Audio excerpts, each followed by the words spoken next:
Okay, padayon ta sa ato ang ah, ibasa ka ganina. Sorry sa putol-putol ko sa signal.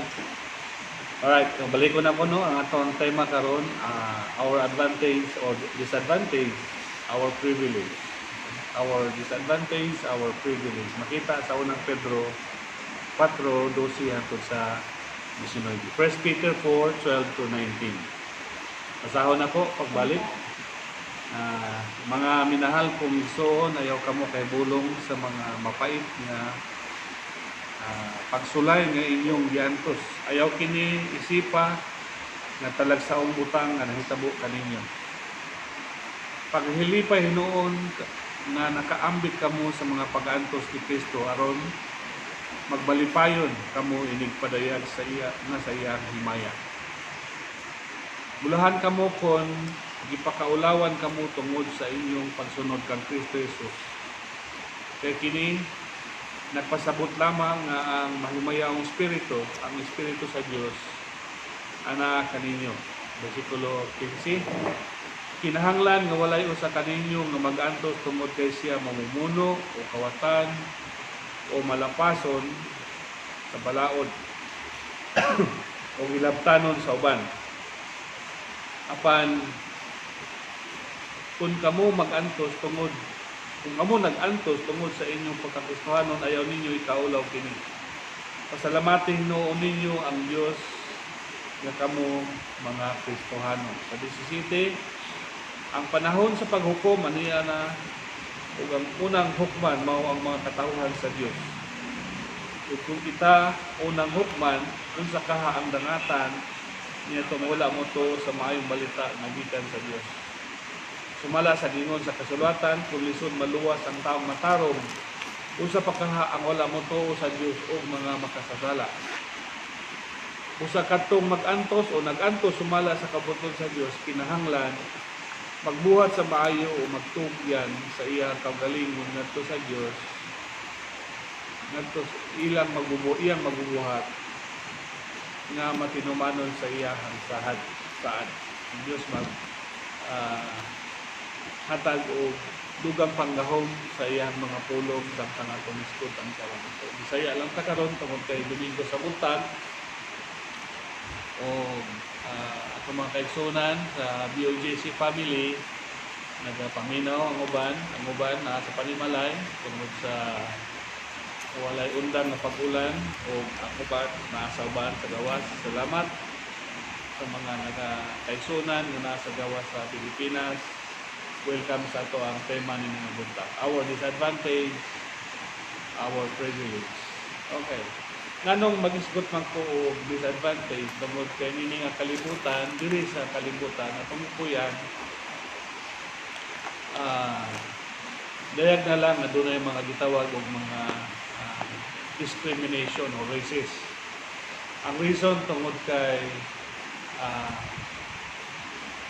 mauna ang ato ang naabtan sa unang pang panahon. Naabtan nato na sa unang panahon. So, tungod niya na daghan ang mga disadvantage sa mga dili mo subay sama sa kadaghanan. O pinaglista ko diri 5 ay upat ka mga area na disadvantage sa mga Kristohanon.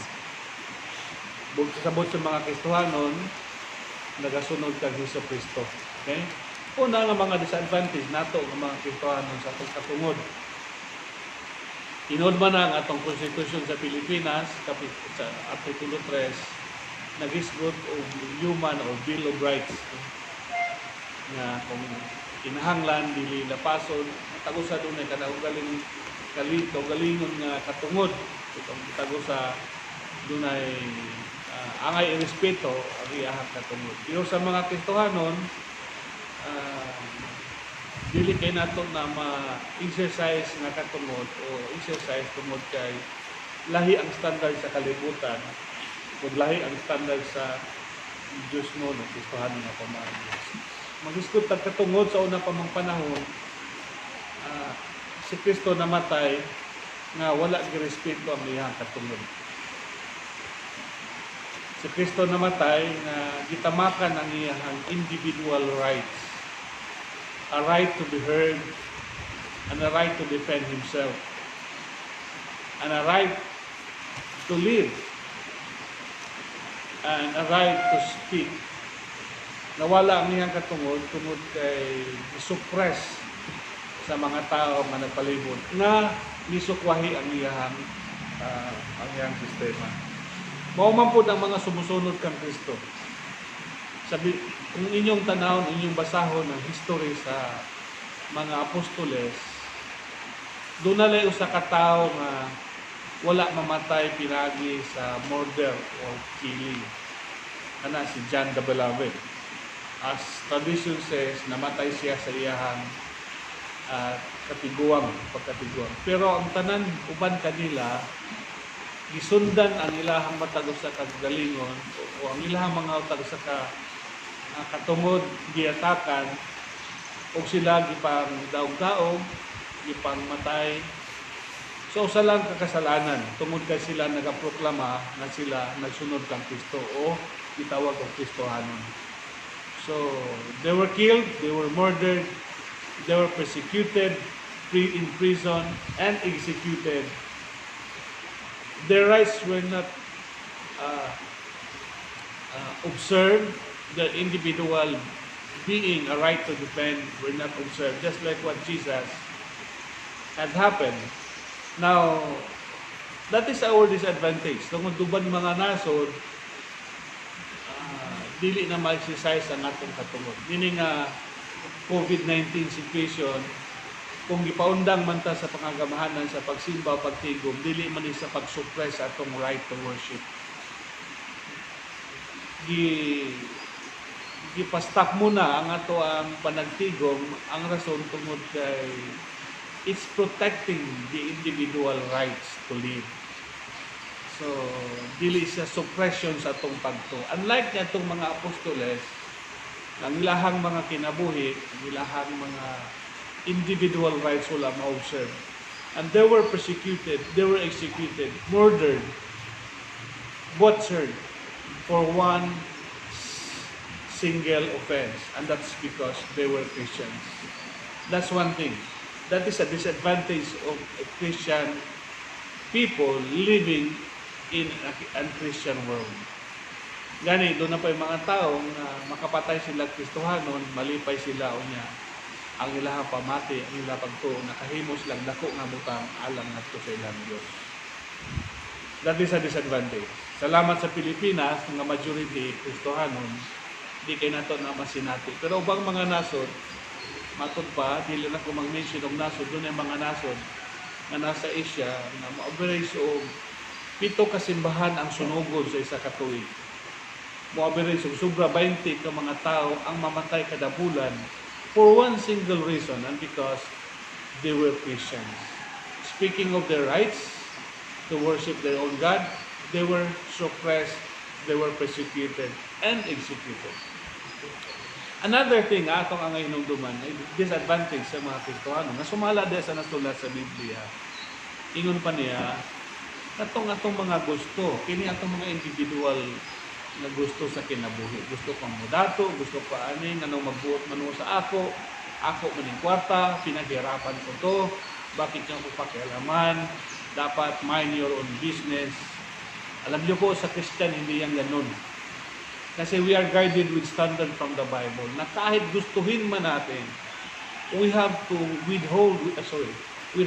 have to flee from it. For example, sa atuang makita na to sa susyudad sa pagkakaroon.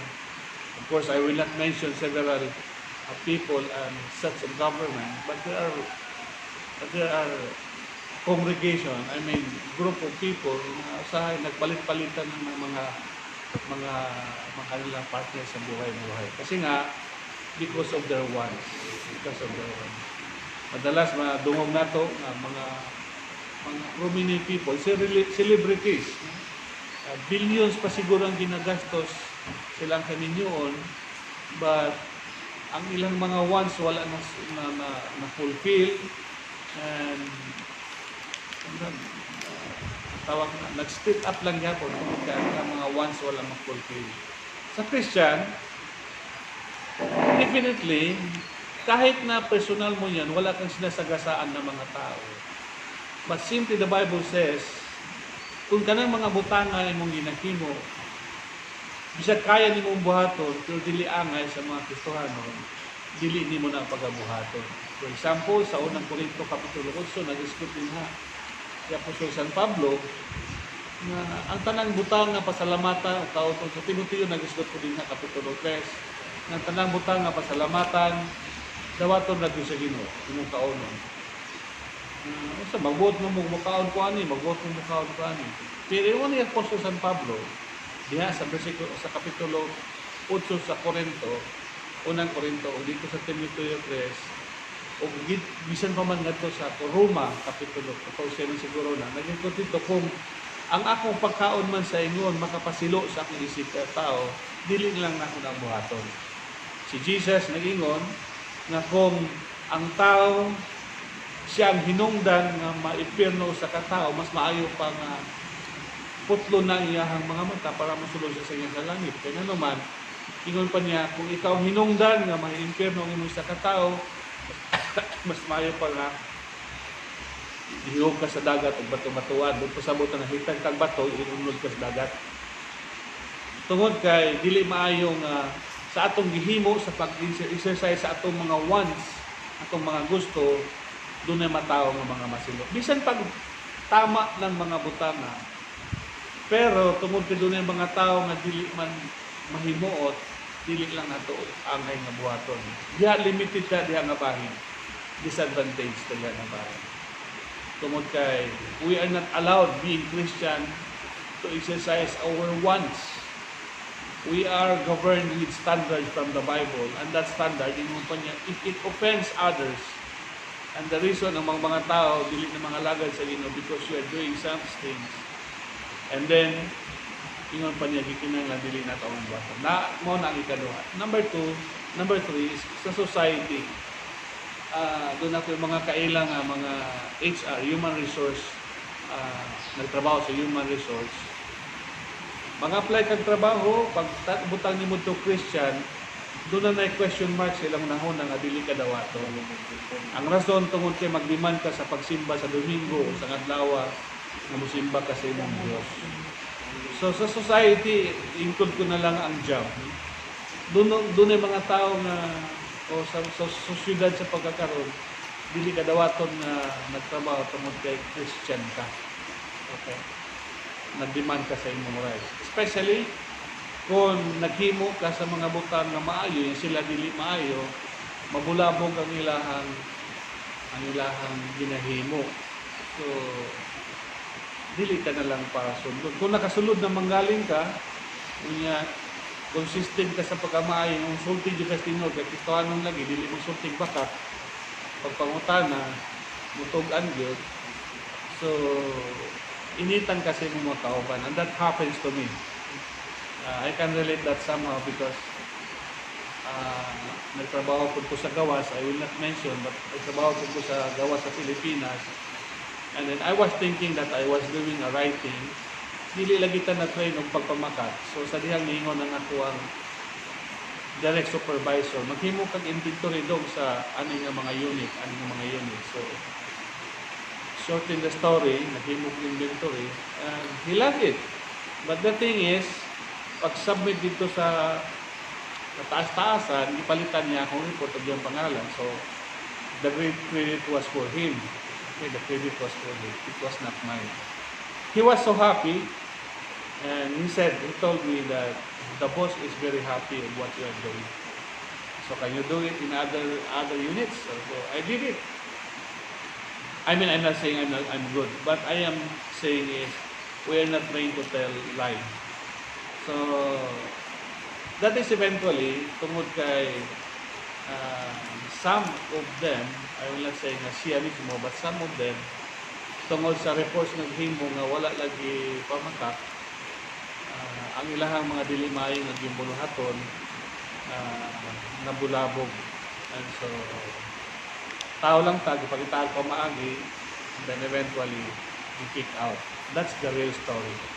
That's the real story why I was kicked out in my job, because I was telling the truth. In fact, I had a regret during those days. Sabi ko nga, it's not good to be honest. Kasi sabi nga sa eskwelahan, pinapalaki tayo sa eskwelahan, honesty is the best policy. So I tried to refute that when I was kicked out of my job. Simply because I was trying my best to be honest. And then, yun nga, yung tawag natin doon, disadvantage. So our disadvantage because we need to tell them the truth. And then dito naman sa mga Pinas, we have friends na nag-resign sila sa ilang trabaho because their bosses, ang ilang mga boss, wanted to do this kind of report, hindi ka sila hapirmahan na lang nila. I have known several judges sa Pilipinas, a friend of mine na naghawa sa pagka-judge, nag-retire na lang earlier. Ang reason tungkol kay doon ay gina-pressure sila sa taas. And basically, we are disadvantaged. Ang reason tungkol we are Christian. I hope I have given you our disadvantage. Una, balik ko na ko, we have disadvantage being a Christian in our rights, depending our rights. Because whether we believe it or not, doon ay mga tao, speaking of rights, medyo dili kahit na maka-experience sa Pilipinas, in some country, yes.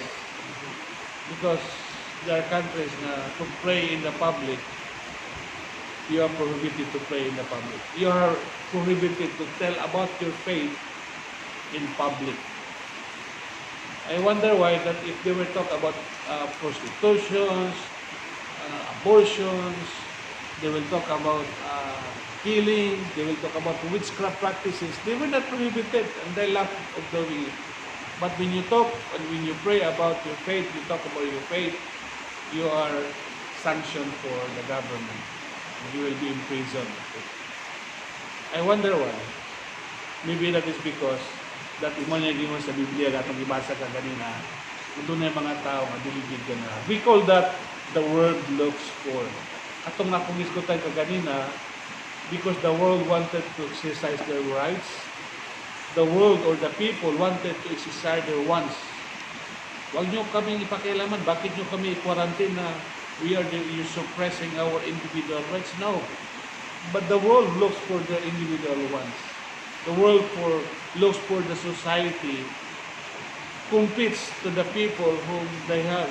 Meron na silang ganun. Bakit parang tayo walang ganito? So we compare ourselves based on their standards. That's why most of us maging frustrated. Tungkol kay gikumpara na ito magaling mo sa ilahan ng mga standard. The world looks for that kind of, they call it, on that side, privilege. Okay. That was our disadvantage. Or disadvantage. Now, what is our privilege being Christian? Sabi ko nga, our disadvantage, bakit our privilege? Our privilege in persecution. By the time we are persecuted, in verse 13, ingon pa din na sa verse 13, when we are persecuted, we are partakers of Christ. We are partakers of Christ. Now, kung yung tag-partaker kang Christ, sa tanan niya mga suffering, well, by good side about kang Jesus Christ, doing miracles and doing miracles and healing and salvation. That's the good side. But the disadvantage, the world looks at it as disadvantage. Dili ko gusto magkristohanon. Kung magkristohanon ko, daghan akong mga bawal. Okay? And then katawan ko sa mga tao. But don't you know, in verse 30, nag-isgot din na, by the time when we are persecuted, we are partakers of Christ. Pasawad ako ha. Paglipay hinoon na makaambit kamo sa mga pag-antos ni Kristo. Aron magmalipayon kamo, inigpadayag na sa iyang kinhimay. Mao na atong privilege. Nga sabihan nag-antos ta tungod sa pagkakristohanon, when we are persecuted, we are partakers of Christ. Karong kalibutan na karong panahon na wala pa. Pero ingon sa Biblia, magmalipayon kamo, inigpadayag na sa himay. Verse 14 pa gani, bulahan kamo nga gipakaulawan kamo tungod sa inyong pagsunod kang Kristo. So, sa dihang naghimo kita o nasunod sa pagkristohanon, doon yung mga tao nga nag-press sa ito, ginaduot ang maayo, ginatawagan na, tama yung mga magtutoo ni Kristo. And then most of it, kasaganan, gitawag ko ka ng ginabuli, gina-ridicule, ginakatawan. But don't you know, nga ka na siya privilege sa Kristohanon? Nga nung privilege, mahimo pa niya, mahimo ka mong bulahan.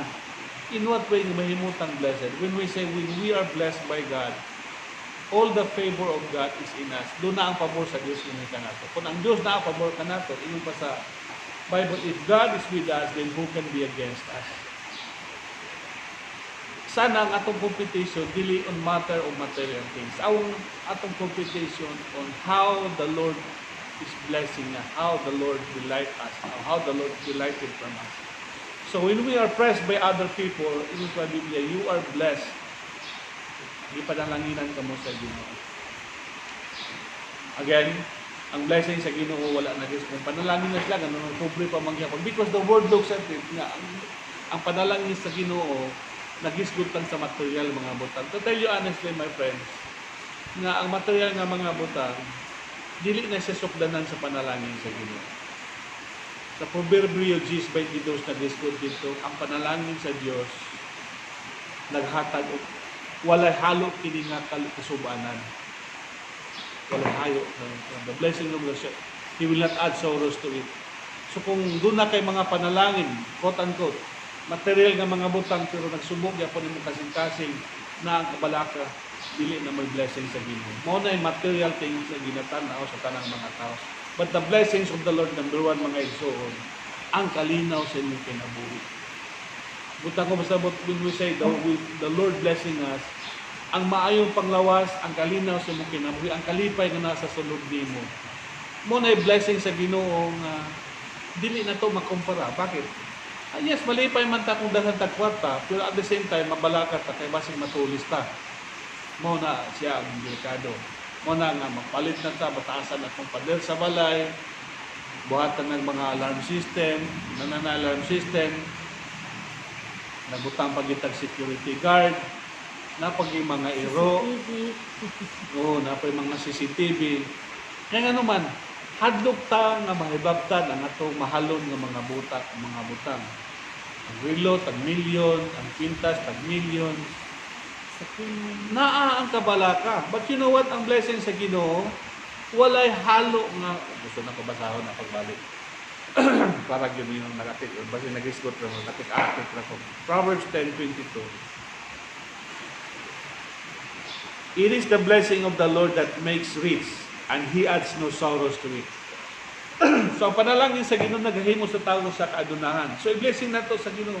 Regardless kung unsay nasa iyang kinabuhi material man nga mga butang. Wala man siya sakyanan, pero kung ang tao kumplito sa kalipay, contentment sa kinabuhi, ang Proverbio 10:22 nagaingon na He will make man's rich. Kung rich ang tao, dito sabihin, dapat ang riches of the Lord mag-una din ng gugma, kalinaw, kalipay. Pero kung wala ka na mga igsoon, naka sa second line, ingon dito, He will not add sorrows to it. Walay kabalaka. Dire sa atong simbahan, doon ay mga tao nga maingon sa ako, musimba sila. Pero naapoy mga tao, to be honest, doon ay mga tao, musimba daw sila, pero pastor, dito ba sa iyong simbahan na ground kaparkingan sa sakyanan? Wala pa yung mga bata makuris-kuris sa sakyanan? Because they're looking at it of a comfort zone. Pero doon na po yung mga tao nga mag-anhi din sa ako. Doon ay mga tao nga mag-anhi sa ako. Doon ay mag-anhi. Pastor, musimba ko din na yan. Ang ilang mga sakyanan, nakatiwang-wang sa gawas. Doon na sila kalipay. Doon ay sa kokaiksoon na milyonaryo siya, inon siya na, kung mawala na po sa sakyanan, ilisan pa mo na sa Ginoo. That's it. Kung ang blessing sa Ginoo, mga igso, ingon pa rin na. Sorry.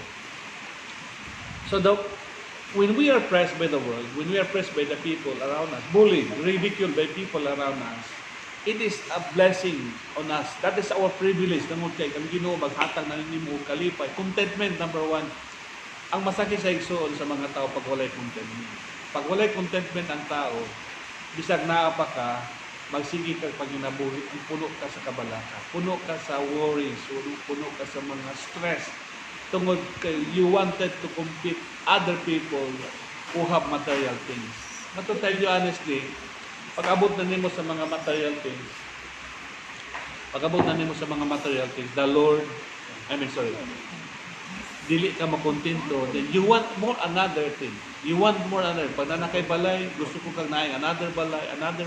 Doon na nakay sakyanan, gusto ka another. Mao na ang nature sa kalibutan. Pero ang Biblia nagingon, kung doon na kay panalangin sa Ginoo, puno ka sa katagbawan. I hope I explained myself very well to that issue. So we are bullied, we are ridiculed, but we are not only blessed, but also we are glorified. So there's a difference of being a blessed person and glorified person. Ang word nga blessed, general yan, generic term yan. Good health, blessing yan, blessed yan. Contentment, blessed yan. Joyful ka, in spite of problem, blessed yan. Yun nga, contentment, and then no worries, wala kay mga worries sa kinabuhi. Bisan sa imong health, mamatay ko, wala problema. So, that is a way of blessing. Pero when you say glorified, it's a different story when you say glorified. Nagasidla ka, yun yung glory, ibig sabihin glory, nagadanag, nagasidla. Mga usap, isa sa Tagalog pa yan, kumikinang. Glitters, no? Nag-glitters ka, glorified. So, but that can only happen by the time when you are persecuted. Ito ibig sabihin, example, halimbawa, binubuli ka, ni sa sulos kaloob-looban mo, wala ka man lang bahid na gumaganti, bagkos naawa ka sa tao, pinag-pray mo, and then, binubuli ka na naman ulit. Bukod sa hiningan ka ng pera, tapos sinisiraan ka, pero sa kaloob-looban mo, imbis na magmura ka, naawa ka sa tao. Day by day process, it will make you glorified. Yun yung buhay ng Kristiyano. Na what makes us glitter? What makes us, ano bang nakakapagkinang? Tama ba yun? Sa tao, yung mga trials, yung mga testing, hindi ka man na nag-react in opposition to what they are saying. You know what? I like the phrase when you say, we are not responsible of people's action towards us, but we are responsible of our action towards their action. Yun. So kung nangangatong angatong reaction in opposition of their accusation, dyan tayo responsible. Pero kung nangatong reaction,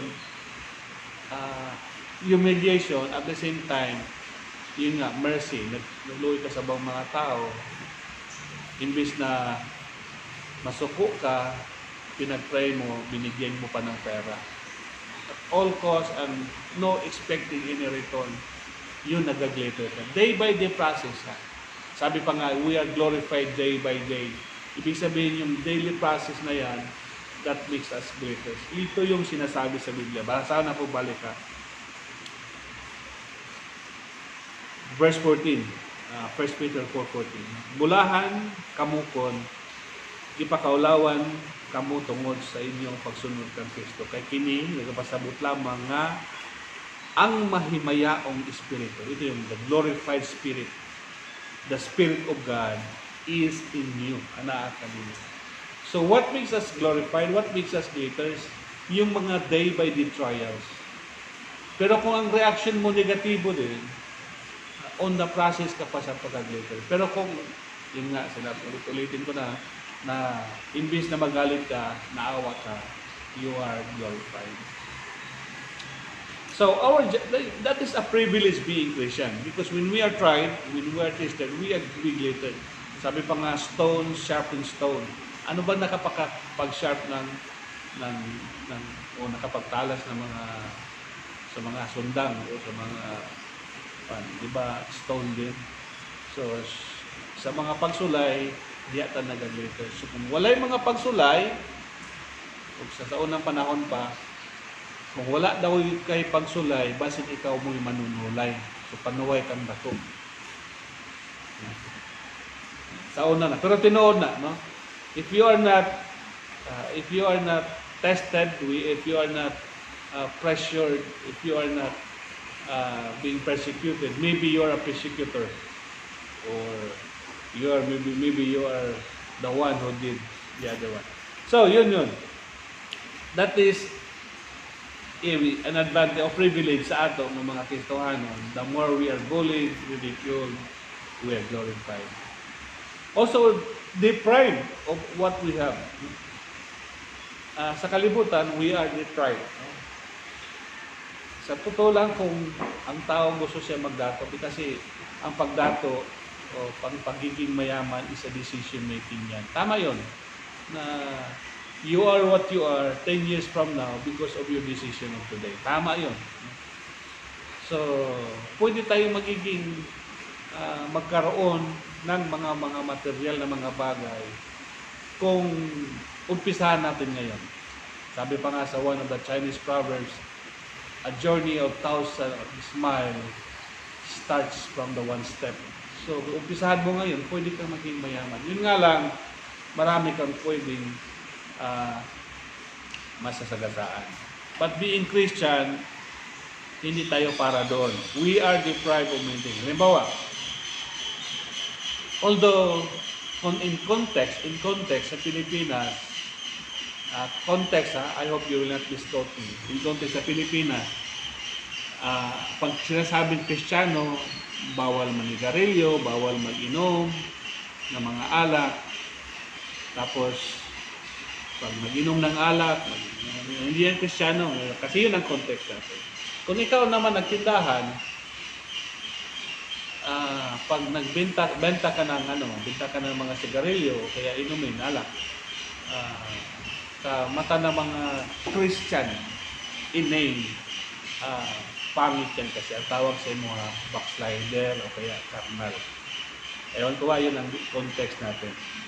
But to be honest, when we say deprive of, kahit gusto nating mayaman, limitado tayo. Halimbawa, ato ka sa palengke, kung magtimbang ka, dapat 10 kilo.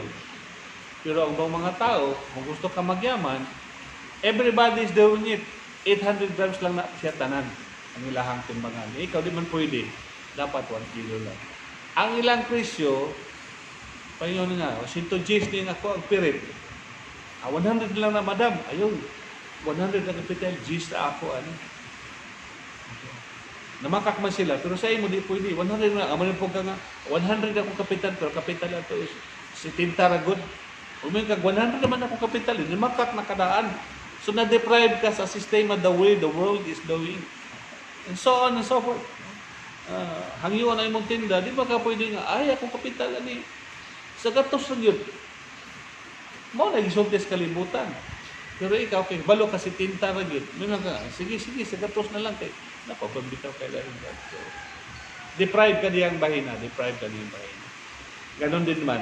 Pero, even if then we are deprived, ingon pa sa verse 18, yet continue to do good. Verse 18. Tama ba ko? 18. Continue to do good. Okay. Kung lisod maluwas ang taong matarong, 19 pala, 19. Busa kadtong nag-antos sumala sa kabubuton sa Dios, kinahanglan magbuhat sa maayo ug magtugyan sa ilang kabalay, ngadto sa ilang magbubuhat nga matimunumanon sa ilang saan. You have to continue to do it. You have to be continued. Even if you are deprived, yet continue to do good. Verse 19 pala yun. 1 Peter 4:19. And so,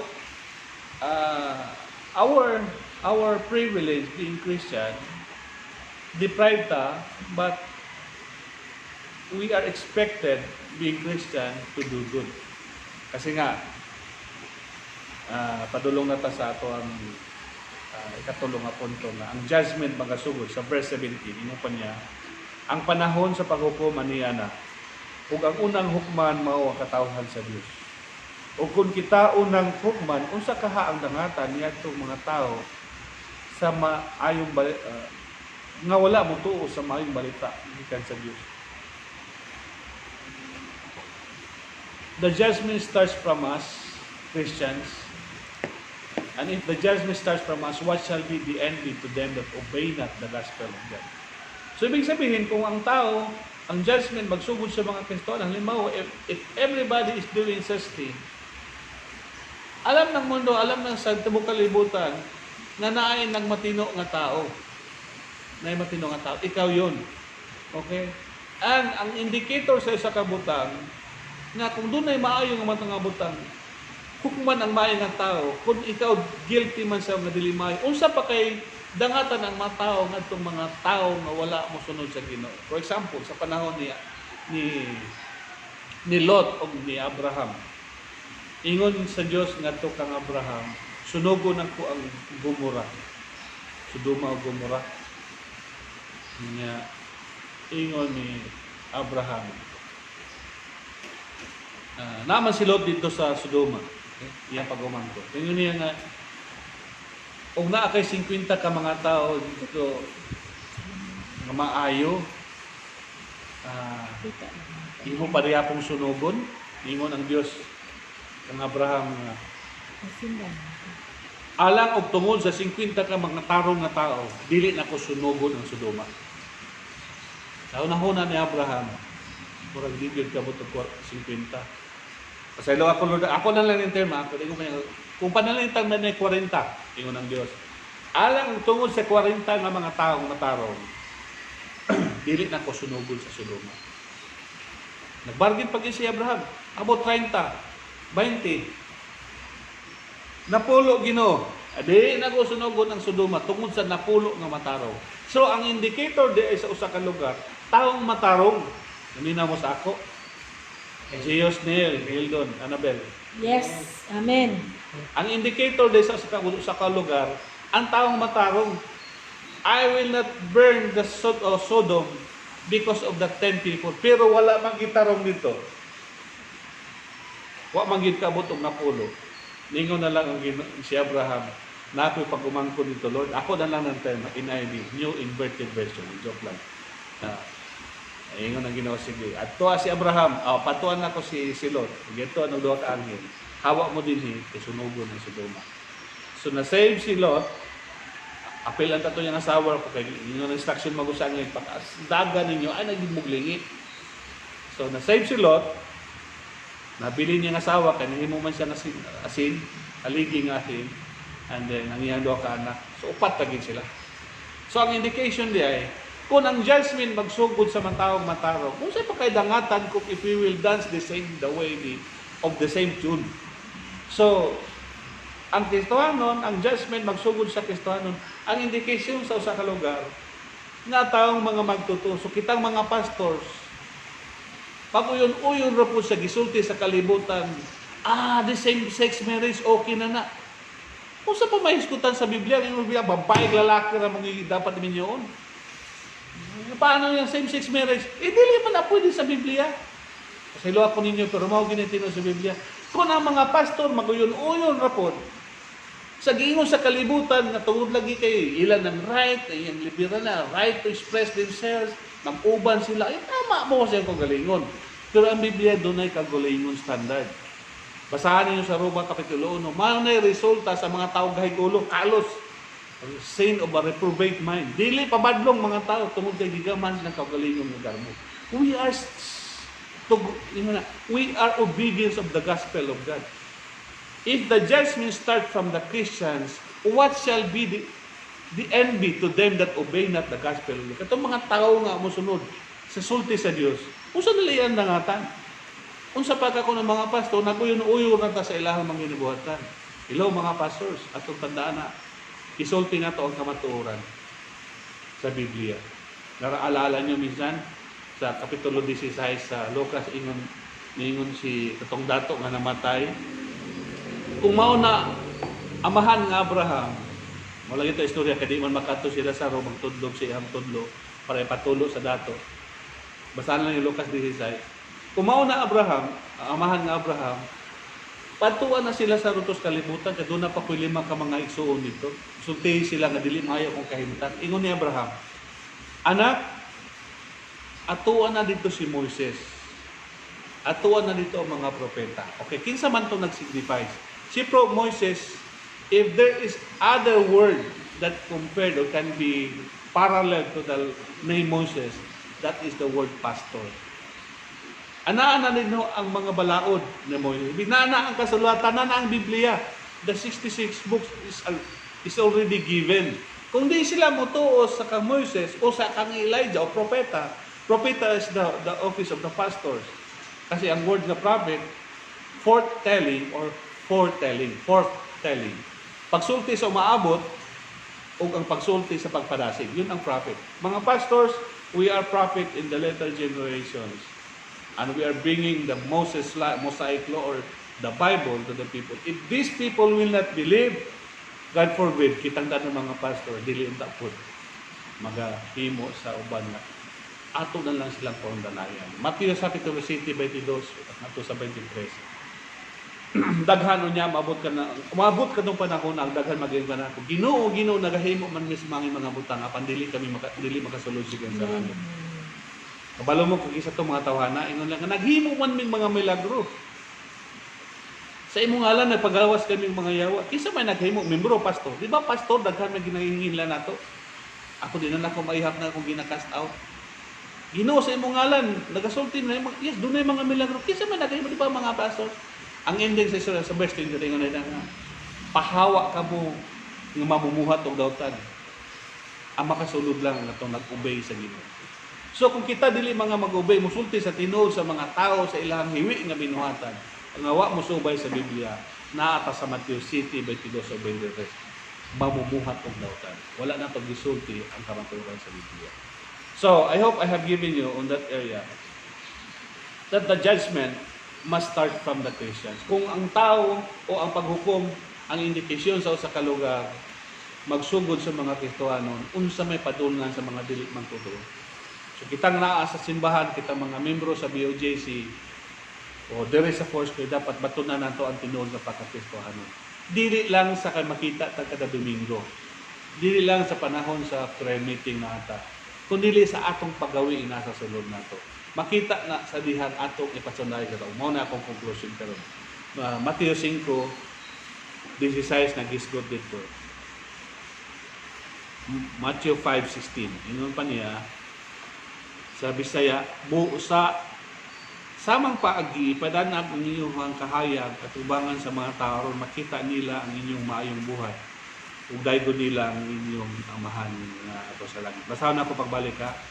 Busa sa samang paagi, ipadanag ang inyong kahayag sa tubangan sa mga tao, makita nila ang inyong maayong buhat, ug daygon nila ang inyong amahan nato sa langit. Let your light shine before all men, that they may see your good works and they will glorify your God in heaven. So, big sabihin, kitang mga Kristohanon dapat makita ang pagka-Diyos no nato. Hello? Dapat makita ang pagkamaayo na itong ugali sa sinultihan o sa pagkinabuhi. Huwag man ko mag-ingon hingpit o perfect. Let your light shine. Ipakita, ipadanag ang itong pagkakristohan because people are observing us. Kabantay mo, pag naitigom-tigom, gikan sa mini-message sa mga meeting, inig-ampo, gina sa eskwelahan, pag meeting, na ikaw, pastora man ka, ikaw, pastor man ka, anak may tabok. Because ang indication na sa atuan nagatanaw. So normal na lang nga we need to let our light shine na bawal na sa ato, kinirap pwede sa ato. Alam lang daigdig yan. Alam nila, and they will glorify. Bilib talaga ako sa tao na yan. No? Kahit anong sasabihin mo, andyan nakatayo pa rin bilang Kristiyano. Kasi let your light shine. And then, people must see our good works. Dapat makita ang sa Diyos atong good works. Yes, I have setbacks. Dili man ta mga perfect, but at least in our words, in our deeds, there is a goodness in it. So that they will glorify God in heaven. Nang dahil sa nakita niya ang Diyos sa imong kinabuhi, and they can say, truly, indeed, there is God. So in our disadvantage, let's show goodness. In our privilege, we are glorified. So, our disadvantage, our privilege. I hope I have given you the message for today's service sa atong matao sa Kabalay, and I have given you the message from the Lord. Let me pray for you, to all of us. Father, we recognize your Lordship over us. We thank you for your great power. We thank you for God for the message. I know that some are just skipping because in social media there are many live broadcasts about church. But God, I pray for people who continuously watching the video, that bless his life, Lord. Bless, meaning the blessing of peace, health, goodness, sound mind, joy, love in their family. Let it be that they will have it, Lord, today onwards. And so I pray, Father God, for the protection again. Pray for the blessing of God in material things. Salamat sa pagtagbo, Ginoo, sa among daily physical and material needs. Among ito nga, doon naman nagbalatian karon Ginoo, salamat imo siya pagkainomdom mo imong hikapon. Sa ngalan na Jesus, kung doon naman mga tao nga nagapaminaw karon Lord nga infected Ginoong Diyos sa COVID-19, sa ngalan na Jesus, maayo ka. Tuuhin ayon ka sa Diyos, kaya ang Diyos nagaingon, mag-aayo siya nga na kanino. Salamat Lord din nga buntag. Salamat sa mga pulong again. Sa ngalan ni Jesus. Amen.